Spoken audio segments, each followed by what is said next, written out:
Hello दोस्तों, आपका स्वागत है ओटाकू एक्सप्लेन्स चैनल पे। तो आज मैं job 100 bucket list of the dead anime के पार्ट 4 को एक्सप्लेन करने जा रहा हूँ और मुझे उम्मीद है कि आपने इसके पिछले पार्ट देख लिए होंगे। तो पार्ट 4 के स्टार्ट में हमें दिखाते हैं कि सभी ज़ॉम्बीज उस लड़के की तरफ बढ़ ही रहे थे, तभी वो सब रुक जाते हैं क्योंकि कहीं से कार के हॉर्न की आवाज़ आने लगती है और सभी ज़ॉम्बीज उस आवाज़ का पीछा करने लगते हैं, जो देखकर वो लड़का सरप्राइज हो जाता है और वो अपने घुटनों पर गिरकर बोलता है कि क्या मैं सेफ हूँ। जिसके बाद हमें दिखाते हैं कि केंचो जिस बार में था उसमें से ज़ॉम्बीज निकलकर उस आवाज़ का पीछा करने लगते हैं और ये आवाज़ अकीरा ने कार के हॉर्न पे टेप लगाकर की थी ताकि उसके बार में जाने के लिए रास्ता क्लियर हो जाए। जिसके बाद अकीरा पानी में से निकलकर देखता है कि रास्ता क्लियर हो गया, तभी अचानक से वो कार ब्लास्ट हो जाती है, जो देखकर अकीरा जल्दी से उस बार के अंदर चला जाता है। फिर हमें केंचो को दिखाते हैं जो कि रूम से बाहर निकलकर देखता है कि सभी ज़ॉम्बीज कहीं चले गए हैं और वो आगे बढ़ने लगता है, तभी उसे पीछे के डोर क्लोज होने की आवाज़ आती है, जो देखकर वो पीछे घूमकर देखता है पर वहाँ कोई नहीं था। तभी वहाँ पर अकीरा आकर उसके कंधे पर हाथ रख देता है, जो देखकर केंचो बहुत डर जाता है और वो अपने सामने अकीरा को देखकर वो बोलता है कि क्या तुम सच में यहाँ आ गए।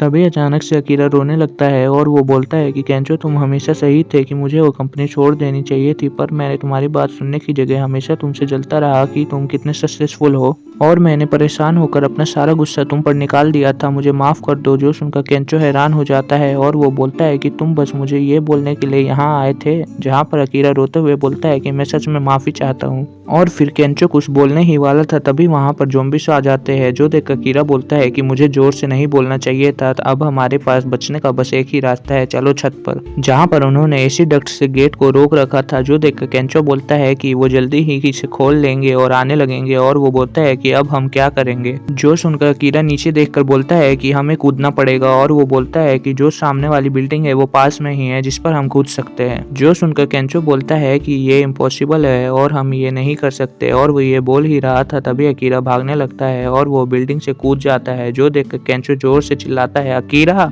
और फिर अकीरा दूसरी बिल्डिंग की छत पर पहुंच जाता है। उसे थोड़ी सी चोट आई थी पर वो ठीक था और वो केंचो को बोलता है कि तुम्हें यह कैसा लगा। जो सुनकर केंचो बोलता है कि तुम्हारे स्टील के बने क्या, जहां पर अकीरा बोलता है कि जल्दी करो और यहाँ आ जाओ। जो सुनकर केंचो पीछे जाने लगता है और वो बोलता है कि अकीरा मैं जानता हूँ कि तुम मुझे बचाने के लिए यहाँ तक आए थे, पर मुझे माफ करना, मुझे नहीं लगता है कि मैं ऐसे कूद सकता हूँ। और वो बोलता है कि सब कुछ खत्म होने से पहले मैं तुम्हें कुछ बताना चाहता हूँ कि मैं भी अपनी जॉब को एंजॉय नहीं करता हूँ। हर दिन मैं लोगों के सामने फेक स्माइल दे देकर थक गया हूँ और वो सब बातें जो कि मैं बड़े लोगों के साथ उठता बैठता हूँ और सेलिब्रिटीज को जानता हूँ, ये सब बस शो ऑफ के लिए करता था और मुझे इन चीज़ों से बिल्कुल भी खुशी नहीं मिलती है और वो मैं हूँ जिसे सॉरी बोलना चाहिए। जो सुनकर अकीरा स्माइल करता है और बोलता है कि सभी लोगों को वो जॉब नहीं मिलती जो वो एंजॉय करते हैं। जहाँ पर केंचो बोलता है कि मुझे एक ऐसी जॉब चाहिए जहाँ पर मैं अपने क्लाइंट्स को हंसा सकूँ, दरअसल मैं एक स्टैंड अप कॉमेडियन बनना चाहता हूँ। जो सुनकर अकीरा जोर से बोलता है कि तो इस सिचुएशन में तुम्हें कूदना होगा, तभी तुम वो बन पाओगे जो तुम चाहते हो। और फिर वो डोर ओपन हो जाता है और ज़ॉम्बीज आने लगते हैं, जहाँ पर केंचो अकीरा की बात सुनकर जोश में आ जाता है। फिर अकीरा बोलता है कि अगर तुम सच में स्टैंड अप कॉमेडियन बनना चाहते हो तो कूद के दिखाओ। जो सुनकर केंचो भागने लगता है और वो बिल्डिंग से जंप कर देता है और वो अपने सारे कपड़े उतार देता है, पर मुझे ये बात समझ में अभी तक नहीं आई कि उसने कपड़े क्यों उतारे। अरे नहीं, वीडियो को कंटिन्यू करते हैं। जिसके बाद केंचो दूसरी बिल्डिंग के कॉर्नर पे लटक जाता है और वो सोचता है कि क्या मैं ऐसे ही बिना कपड़ों के मरूंगा। तभी अकीरा आकर उसका हाथ पकड़ लेता है और उसे ऊपर खींच लेता है और फिर दिखाते हैं कि केंचो को वहां पर दर्द हो रहा। जो देखकर अकीरा उससे पूछता है कि क्या तुम्हें ज़ॉम्बी ने काट लिया है। जो सुनकर केंचो बोलता है कि तुम चुप रहो, मुझे चोट लग गई है। जिसके बाद हमें रात का सीन दिखाया जाता है, जहाँ पर वो दोनों कपड़े उतार कर जूस पी रहे होते हैं और बात कर रहे होते हैं। जहाँ पर केंचो बोलता है कि मैं सच में एक स्टैंड अप कॉमेडियन बनना चाहता हूँ और वो बोलता है कि तुम अपने जॉब को पसंद करते हो। जो सुनकर अकीरा नहीं बोलता है और फिर केंचो बोलता है कि तुम तो एक ज़ॉम्बी की तरह लगते थे।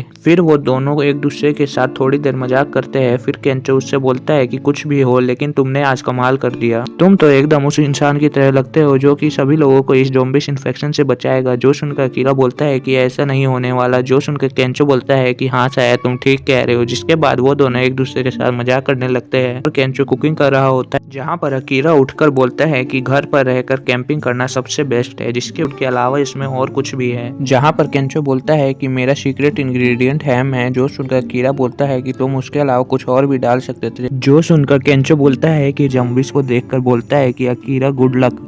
जो सुनकर अकीरा को गुस्सा आ जाता है, जिसके थोड़ी देर बाद का सीन दिखाया जाता है जहाँ पर केंचो अकीरा की लिस्ट को देख रहा होता है और उसे पढ़ रहा होता है। जो सुनकर अकीरा बोलता है कि अब मैं वो सब कर सकता हूँ जो मैं चाहता हूँ। तभी केंचो उससे बोलता है कि मैं भी अपने ड्रीम्स इस लिस्ट में लिख देता हूँ, जहाँ पर अकीरा उससे मना करता है पर वो उसमें लिख देता है और केंचो बोलता है कि अब से लिस्ट मेरी भी है। फिर वो हल्की आवाज में बोलता है कि अगर तुमने लगते हैं, जहाँ पर अकीरा उससे पूछता है कि आखिर तुम स्टैंड अप कॉमेडियन ही क्यों बनना चाहते हो। जो सुन भी अकीरा इधर उधर देखने लग जाता है और वो सामने एक अंडरग्राउंड टनल को देख के कुछ सोचने लगता है, जहाँ पर केंचो उससे जल्दी हटने के लिए बोल रहा था। तभी अचानक से अकीरा अपनी बाइक को लेकर उस ट्रक की तरफ जाने लग जाता है और अचानक से वो जंप मार के उस टनल की तरफ जाने लगता है और उनके पीछे एक बड़ा सा ब्लास्ट होता है और वो उस टनल के अंदर बाइक से जाने लगते हैं। तभी उन्हें सामने बहुत सारे ज़ॉम्बीज़ दिखते हैं, जो देखकर अकीरा जोर से ब्रेक मारता है और केंचो नीचे गिर जाता है और अकीरा उससे बोलता है कि अपने राइट में देखो, जहाँ पर एक स्टोर हाफ ओपन था। जो देखकर अकीरा बोलता है कि शायद हमें वहाँ पर एक टीवी भी मिल जाए। जो सुनकर केंचो बोलता है कि तुम यहाँ पर भी टीवी के बारे में ही सोच रहे हो और अकीरा उसे पकड़ के स्टोर के अंदर चला जाता है और वो दोनों मिलकर शटर को बंद कर देते हैं। जहाँ पर केंचो बोलता है कि मैं बहुत थक गया हूँ और किसको पता था कि टीवी खरीदने के लिए इतनी सारी मेहनत करनी पड़ती है। और तभी उन पर पीछे से कोई फ्लैश लाइट मारता है, जो देखकर वो डर कर पीछे घूम जाते हैं और वो देखते हैं कि वहाँ पर 3 लड़कियां और एक लड़का था। तभी उनसे एक लड़की पूछती है कि तुम इन्फेक्टेड तो नहीं हो ना, जहाँ पर वो नहीं बोलते हैं और केंचो बोलता है कि शुक्र है कि यहाँ और सर्वाइवर्स है। जो सुनकर एक लड़की बोलती है कि आखिर तुम खुश किस लिए हो, और वो चारों बहुत डरे हुए थे। और उनमें से एक लड़की रोने लगती है और बोलती है कि ये आखिर हो क्या रहा है, अब मैं इससे और नहीं सह सकती। जो देखकर केंचो उसे दिलासा देता है, जिसके बाद वो सब बैठकर कुछ स्नैक्स खाने और जूस पीने लगते हैं। और वहाँ पर एक लड़की बोलती है कि हमें एक दूसरे को इंट्रोड्यूस करना चाहिए। जो सुनकर उनको एक लिस्ट की याद आ जाती है, जिसमें लिखा था कि जूस पीना और खाना खाना। आते हैं कि हम तीनों फ्लाइट अटेंडेंट्स है। जो सुनकर वो दोनों शॉक्ड हो जाते हैं, क्योंकि उनकी लिस्ट में ये भी लिखा था कि फ्लाइट अटेंडेंट्स के साथ जूस पीना और बातें करना। जिसके बाद रेखा